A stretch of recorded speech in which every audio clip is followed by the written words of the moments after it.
Hey guys, this is Andrew with rockclass101.com, and in this week's ukulele lesson, Steven's going to be teaching you how to play Opus 60 number 1. So not the most beautiful title for a tune, but as you guys have heard, it is a very beautiful, elegant piece of music that's perfect for the beginner classical player. Now, Steven's lesson is going to focus on legato. Now, if you don't know what that means, you've never heard the terminology before, don't worry. He's going to be explaining it in great detail at the very start of his lesson. So keep that in mind for right now. So what I want to do is just take a step back and talk a little bit about this lesson.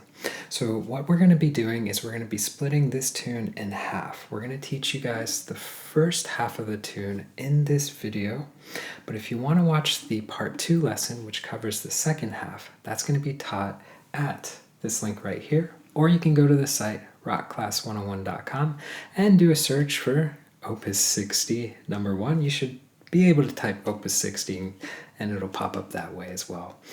Now, also on that page will be the interactive on-screen tab viewer. So this is a really cool feature where you can hit play, you can watch the tab scroll across in real time, you can highlight bars to loop sections, slow it down to any speed you want. Just a great asset in learning this song that much easier. Alright, so without further ado, I'm going to go ahead and hand it off to Steven to teach you how to play this, and then I'll catch you at the end of the video. Hi everyone, and welcome to this lesson on Fernando Sor's Opus 60 number 1. Fernando Sor was a Spanish guitarist and composer in the early 19th century, and his Opus 60 is a collection of 25 progressive studies for classical guitar, and it's become probably sort of the most famous of all etude collections for classical guitar. Now in this lesson, we're just going to look at the first study in this collection, which is the easiest one, but it makes it the perfect place to start for the beginner classical guitar player, or in this case, beginner classical ukulele player. So although it is quite a simple piece in essence, and although really it is just a technical study, I still think it's a really pretty piece of music. And this was the great skill of these talented composers at the time. They always set out to make these studies worthwhile pieces of music in their own right. Now, the main goal of this study, and the whole collection in fact, was the ability to play legato. So this is the concept which we're going to focus on in this lesson. So what is legato? Well, legato is an Italian term meaning tied together. So it's a performance technique which we use to create a kind of smooth, steady flow between notes. Each note is played for its maximum duration and then harmonizes straight in to the following note. So the easiest way to think about legato is to think about pretty much the opposite, which is staccato, where the notes are played for as short as possible and they're cut short intentionally to create separation between the notes. So if I play just the notes of the C major scale played staccato, that would sound like this.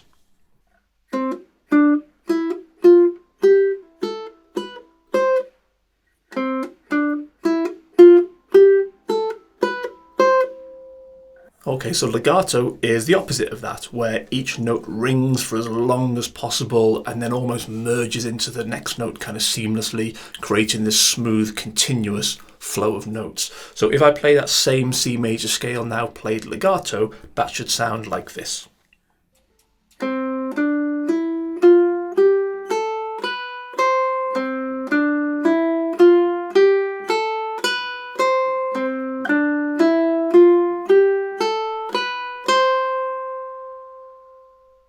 So hopefully you can hear the difference there between those two styles. Now for the beginner fingerstyle player, it can actually be quite a difficult skill to master, playing legato. So I'm going to break it down into kind of 3 main areas, but then I want you to really focus in on this concept of legato when you're learning this piece and performing this piece, because it is quite a simple piece and you could just download the tabs and learn it quite quickly and then say, okay, yeah, done with that, what's coming next Friday. But if you did that, you'd kind of be missing a trick a little bit. You'd kind of miss the point of this lesson. So please do have the discipline when you're learning this to think about this concept of legato and really try to sort of improve it as you're playing. I mean, after all, that's exactly what this piece was composed for originally. And honestly, it will improve your fingerstyle playing massively in the future. Okay, so that's my boring teach and nag over with. Let's just get on now and look at the technique breakdown for playing legato. So legato is all about the notes ringing for as long as possible and then blending into the next one. So we're going to look at how we achieve this from our picking hand technique and then from our fretting hand technique. And then the third area is the coordination between those two hands. When those three things are kind of mastered, this legato playing will be natural, it will flow, and it'll sound really good. So if we start with our right hand technique, or picking hand technique, apologies if you're left-handed. So on a stringed instrument, to make a note sound, the string needs to be vibrating. And to make it vibrate, we need to pick it. Now I know that's all super obvious, but the reason I want you to think about that is because when we go to pick the string, we obviously have to make contact with the string with our picking finger. And when we make that contact, the string can't vibrate. So from a legato point of view, that's a problem. The longer the finger is touching the string, the longer it's preventing it from vibrating, which we don't want. We want the string free to vibrate for as long as possible. So what I'm sort of saying in a very long-winded kind of way is that when we go to pick the string, we just want to pass the finger through the string in one smooth continuous motion so that it makes contact with the string for the minimum time possible. That's the key thing. The finger just wants to touch the string quickly so it can ring for the maximum time. So if we zoom in a little bit so you can see what I'm talking about, often the beginner fingerstyle player will plant their finger on the string before picking it.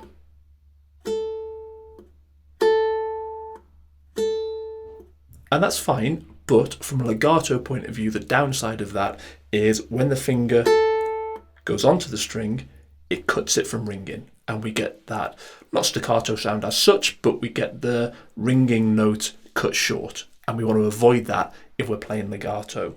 So if we can avoid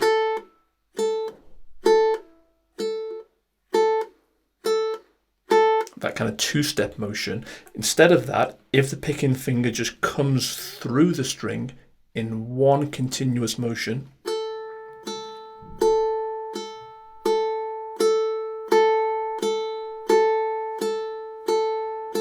you can see the difference there and hear the difference there, hopefully.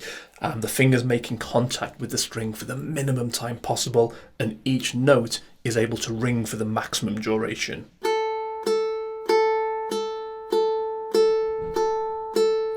Instead of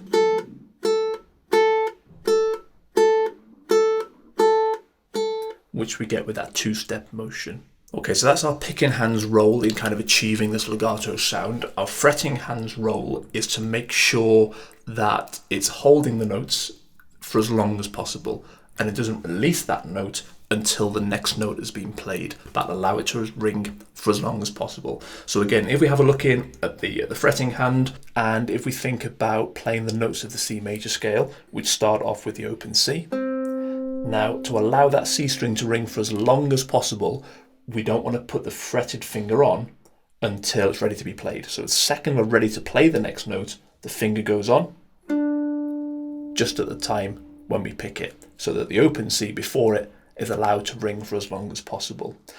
And then the next thing we need to think about is when we play the next note, we want this fretted note here with our second finger, that needs to stay on now for as long as possible until probably just after the next note has been played. So our C major scale, the next note will be the open E. That finger stays on until we've played that note. If I take it off too soon, you can hear it's cut short and we lose that legato sound. If we leave it on for as long as possible until just after we've played the open E, we get those notes kind of merging into each other, and that is this legato sound. So if I just play up that C major scale the wrong way by taking the fingers off too soon,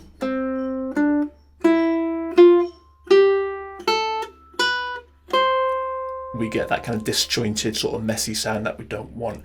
If we think about our left hand fretting, putting it on just in the nick of time and then leaving it on until the next note's been played,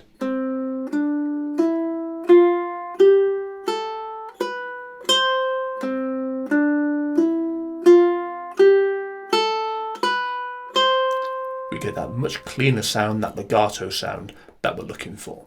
So the third area to look at is just this idea of the synchronization between the two hands. To maximize this kind of legato sound that we want, the synchronization and coordination between the two hands has to be spot on.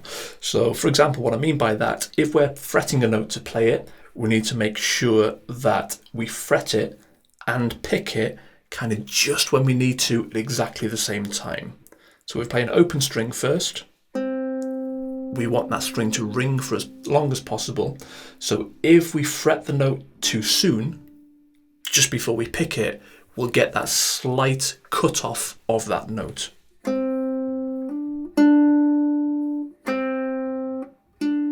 Okay. Left hand goes on too quickly, cuts the note before we're going to pick it. So that synchronization idea, it's exactly the same time, perfect synchronization between the two hands.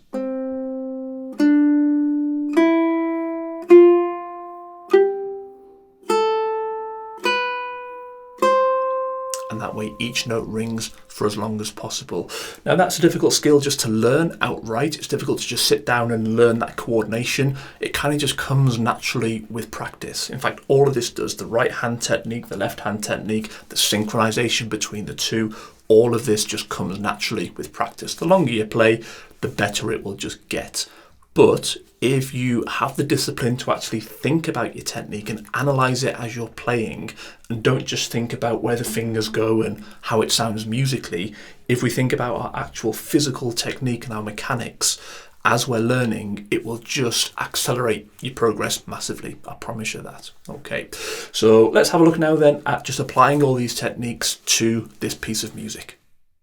So this piece is just in 4/4 time, and rhythmically it's really quite straightforward. It's mostly just kind of quarter notes, a couple of half notes in there as well. So we shouldn't have to worry too much about the rhythm. The danger though with a kind of simple piece like this, where we have this kind of just simple single line melody pretty much on the beat, is that it can sound a bit robotic. And to avoid that, we want to think about maybe some kind of expressive performance techniques when we're playing this. Now, if we play this piece legato, then that will help because we'll get that kind of smooth flowing sound that we want. And we want to achieve that kind of flow with this piece because, you know, that's the kind of sound that we're looking for. But we'll also take advantage of this symmetrical 4-bar phrasing that this piece uses to kind of add some maybe dynamics and some rubato just to add that bit of extra expression. So if we think about kind of each 4 measures kind of being their own sort of entity, we want to create a nice kind of arc through those 4 measures before going into the next 4. So maybe as we're going through each 4 measures, we might increase the volume a little bit using our dynamics, and then maybe just slow things down a touch towards the end of each 4 measures before going into the next 4. And that combined with our legato playing will just add the expression this piece needs, just to sort of stop it sounding a bit too robotic. So if we look at the first 4 measures, we'll look at 4 measures together because of that 4-bar phrasing, and because it's quite simple, there's not a lot going on in each measure, so I think we'll manage 4 measures together before playing them through together there. So into measure 1, the rhythm we're playing here is just 1, 3, 4, and then on beat 1, we're just playing this E string at the first fret. So we'll just pick that single note on beat 1 and let that ring over beat 2. Keep that fretted just until the very last second. Then on beat 3, when we're ready to play the open E, we'll just take it off just in time to play that open E, that single note pick there, and then leave that ringing on beat 4 as we play the open C. Okay, so really simple measure, just 3 notes in there. Beat 1, E string at the first, and then the 2 open strings on beats 3 and 4. Okay, and then measure 2 is just the same again. Nice and simple. And then into measure 3 now, and into measure 4, we're playing all quarter notes in these 2 measures. So we're just playing on the beat all the way through. So what we're going to do is do the E string at the first, on beat 1, and then on beat 2, we're going to go to the E string at the third. So again, legato, think about your timing. Don't add this finger on until the very last second when you're about to pick it, so that previous note can ring for as long as possible. Okay, so we use the third finger there to play that E string at the third. And then we'll leave that on as we play the next note on beat 3, this open A string. We'll play that on beat 3, but we'll leave that finger on, leave that note ringing behind. And then on beat 4, we're going to play the A string at the 3rd. So we'll add the 4th finger on, but we'll keep this 3rd finger on still. That can just stay on now. Pinky goes on to the A string at the 3rd, just in time to pick it, because that open A has been ringing since beat 3. We don't want to cut it short, so wait until the last possible second when you're about to play it on beat 4. Pinky goes on and pick that there on beat 4. Okay, so that measure 3 once again is just...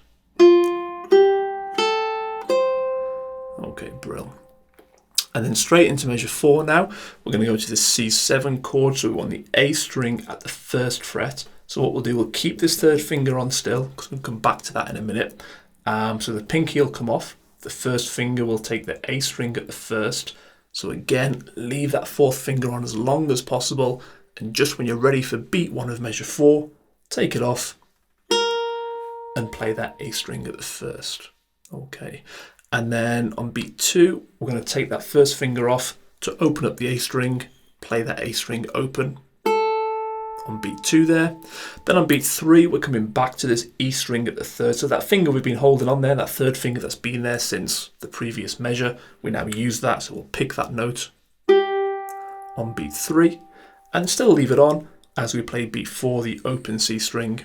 It can just stay on there ringing over everything else, just creating that kind of legato sound. Okay, so there's the last 2 measures then, 3 and 4, they would sound like this.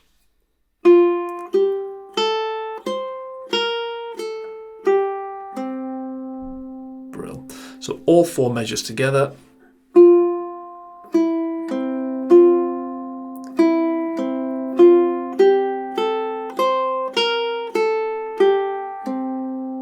Smashing. So just before we play them together, I'm going to mention the right hand fingering. The original composition by Sor didn't have any notation for the right hand fingering, so I don't think there was any sort of prerequisite in his mind for how it should be played with the right hand. But generally speaking, kind of classical guitarists try to, certainly with single note melodies like this one, alternate the picking fingers. So it's not the same finger kind of picking away in succession. So I'll show you the fingering that I use. If you don't like it, that's fine. You use whatever you want. But this is a kind of sort of typical classical guitar kind of picking pattern for a single note melody line such as this. So in measure 1 and measure 2, because it's the same as measure 1, I'll use the ring finger first, followed by the middle finger, followed by the index finger. So the first note, ring finger, middle, index. Like that.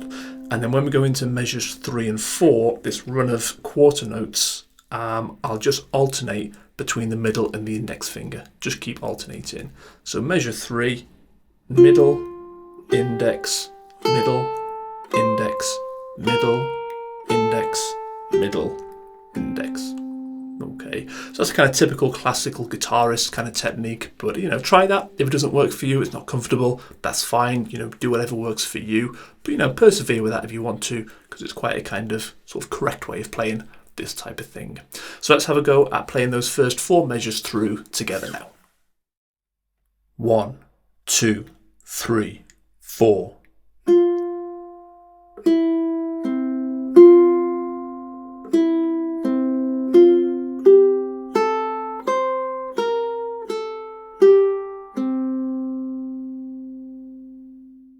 So the next 4 measures now, they should sound like this.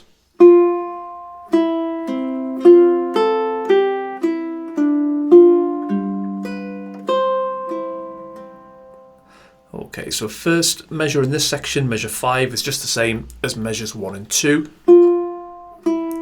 So we'll not go through that one again. If we go into measure 6 now, we're playing all quarter notes in this measure. So the first beat is this E string at the first, which we'll play with the first finger. So pick that on beat 1. And then on beat 2, we're going to go to the open A string, but we'll leave that first finger on. That F note can just ring as we play beat 2.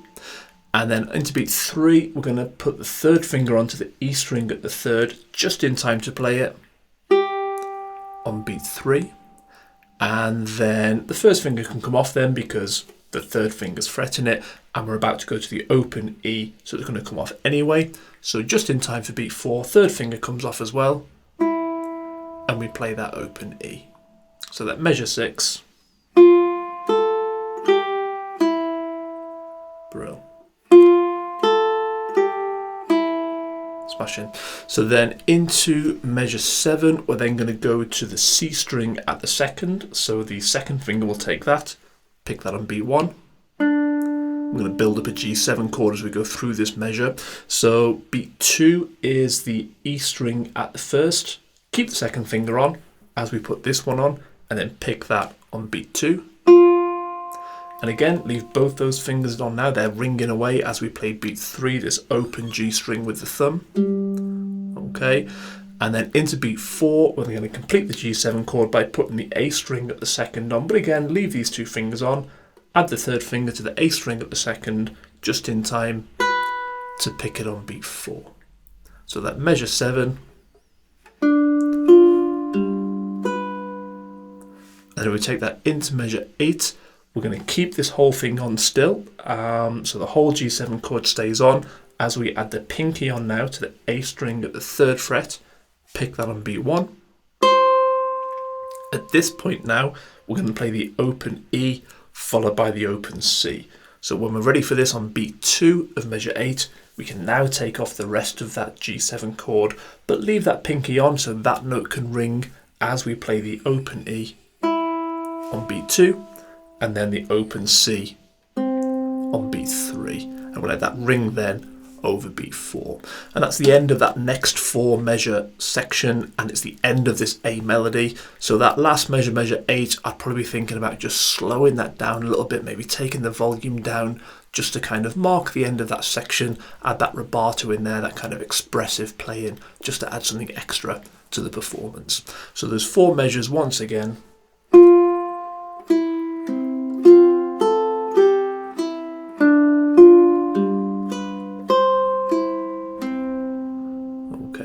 So I'll take you through, again, my right hand fingering, which you can try if you want to, but as I say before, if you don't want to, that's fine.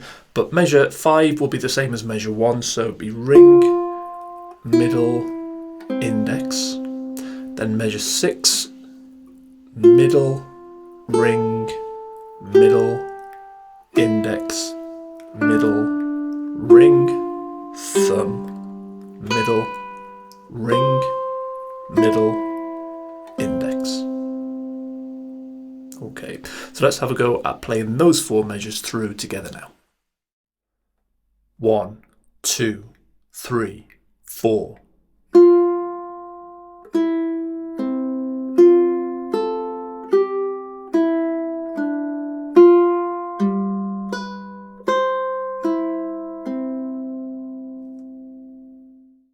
So on to the B melody section now. The first 4 measures of this section should sound like this.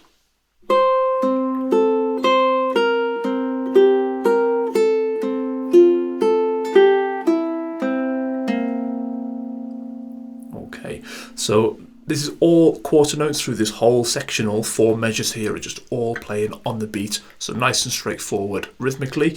Beat 1 of measure 9 is this A string at the 3rd, which we'll play with the 3rd finger, and we'll just pick that on beat 1. Let that ring over beat 2 as we play beat 2, which is this open C. Okay, and then we're going to go to the A string open, so just in time to pick it, we'll take this finger off, play the open A, and then put that 3rd finger back on to play the 3rd string at the A, sorry, the 3rd fret on the A string once again. So that first measure, measure 9. Okay, then into measure 10, we're going to drop that A string down to the 1st fret now. So the 1st finger will take that, 3rd finger comes off just as we play beat 1. And then beat 2, open C string. And then beat 3, E string at the 3rd, so leave the 1st finger on as we put the 3rd finger on, pick that on beat 3, and then we go back to that A string at the 1st. We're already holding it there, so we just pick that on beat 4. Brill. So those first two measures of this section again would be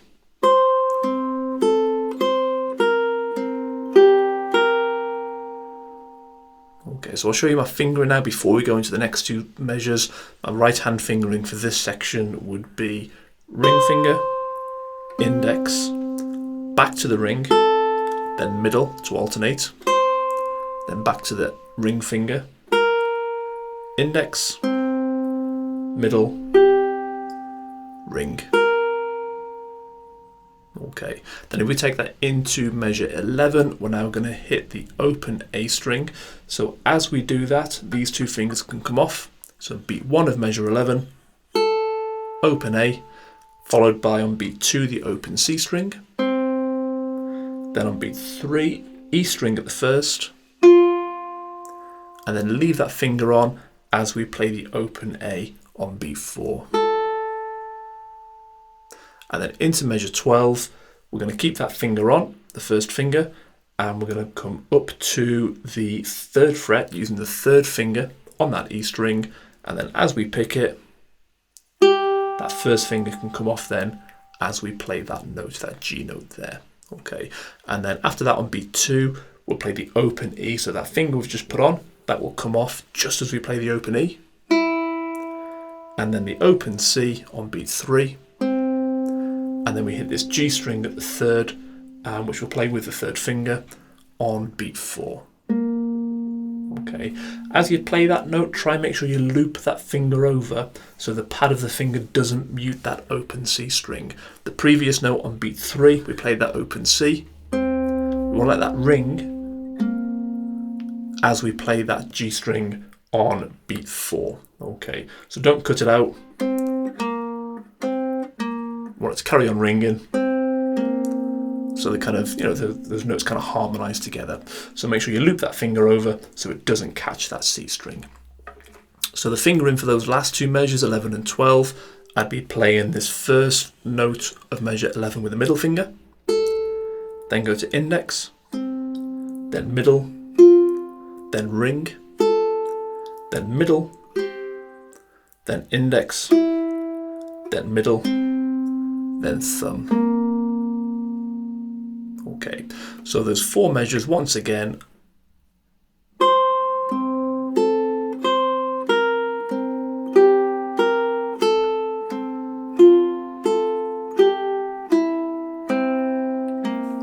And as I say, maybe just slow things down a touch there at the end of that measure 12 to lead us into the next section. So before we look at that though, let's have a go at playing those 4 measures through together now. 1, 2, 3, 4.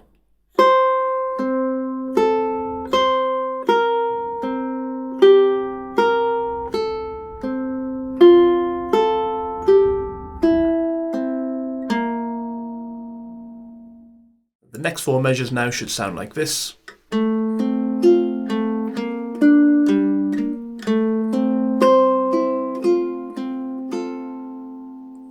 Okay, so measure 13, we're on this F chord, so we'll play the G string at the 2nd fret with the 2nd finger, pick that on beat 1, and then we'll play the C string open on beat 2, and then the E string first with the 1st finger on beat 3, then back to the G string 2nd on beat 4. Okay, and then into measure 14, we're going to go to the G minor chord, so we're just going to take this G string up to the 3rd fret. So 3rd finger goes on and takes that. 2nd finger can come off as we do that. Pick that on beat 1. And that 2nd finger, now we need that on the C string at the 2nd fret. So put that on, pick that on beat 2. And then we're going to take this 3rd finger off to open up the G string, but we'll leave the 2nd finger on, and this 1st finger can stay on actually as well. So 3rd finger comes off to play the open G on beat 3, but then we put it back on to play it back at the 3rd fret on beat 4.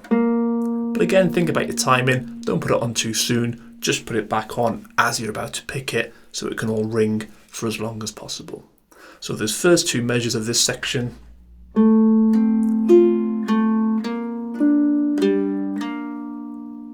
Brill. and then finger in there for those ones. A lot of thumb work here actually. So basically the G string is all with the thumb. So we'll start with the thumb, and index, middle, back to the thumb, thumb again, index, then thumb, back to thumb. Okay, then into measure 15, we're going to stick with the thumb as we go back to this F chord. So third finger comes off, second finger comes back onto that G string at the second, pick that on beat 1, beat 2, the open C, and then keeping the F chord held, we'll use the fourth finger to play the A string at the third on beat 3. But as we do that, actually take the F chord off, because although we're playing single notes here, this is a C chord that we want to be looking at on beat 3. So if we leave the F chord on, we get that kind of F chord sound ringing over beat 3, and we don't want that. We want it to sound more like a C chord. So even though we're only picking that C note on the A string, if we take this shape off, it'll just kind of give us a bit of a C sound as we do it. So to show you what I mean,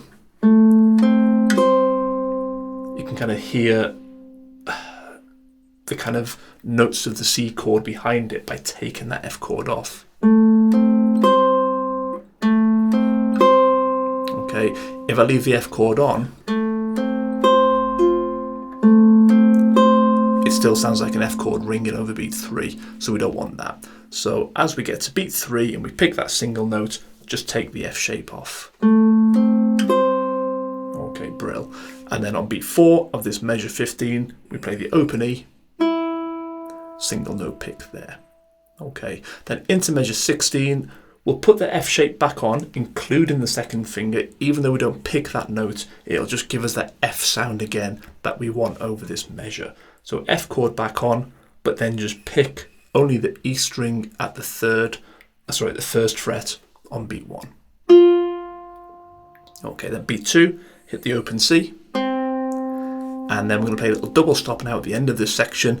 And again, I'd probably slow things down at the end of this measure here, just to kind of take us to the end of this B section. And then beat 3 is this open A and E string at the first together. So just pick those there on beat 3, let that ring then over beat 4.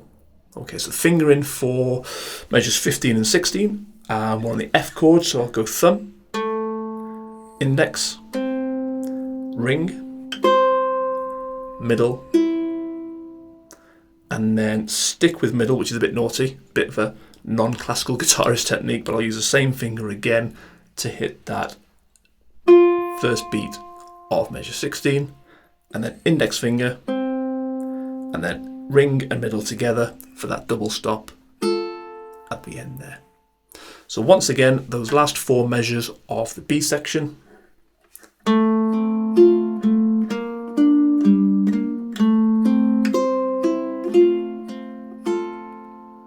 Okay, smashing. So let's have a go at playing those 4 measures through together now. 1, 2, 3, 4.